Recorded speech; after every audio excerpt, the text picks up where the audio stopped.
Rwanda-backed M23 fighters resume attacks in DR Congo after two-day pause. Fighters continue advancing on South Kivu province despite ceasefire calls from regional leaders. The M23 rebels have resumed attacks on armed forces in Eastern Democratic Republic of Congo after a two-day lull in fighting.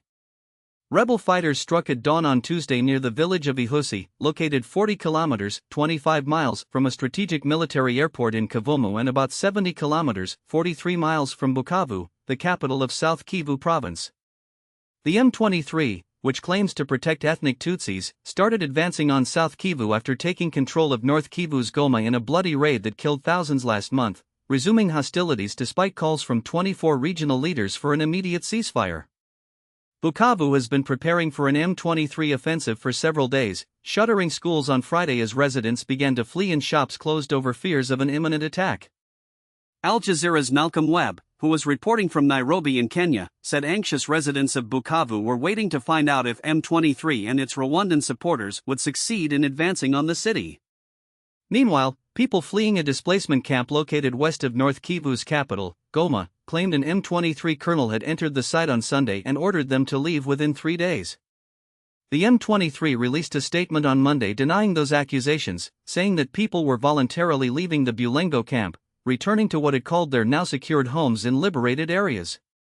Many people have been living for up to 2 years in the swelling camp and did not know if they had homes to which they could return, Webb added. Most of them appear now to be packing up and beginning the journey. Some others have said they will wait and see if and when they are forced to leave, he said. On Saturday, 24 East and Southern African leaders called for an immediate and unconditional ceasefire in DRC within 5 days, fearing the conflict would spill over into neighboring countries. The UN says conflict has forced 6.7 million people from their homes within the country, most from North and South Kivu provinces where violence and insecurity have increased since 2021, with the resurgence of the M23 rebels. The latest violence has forced more than 500,000 from their homes since the beginning of the year, placing overcrowded and under-resourced displacement camps under extreme pressure. Bruno Lamarquis, a top UN official in the country, said that the escalating humanitarian crisis in the country had been exacerbated by a pause in aid from the United States, which funded 70% of operations last year.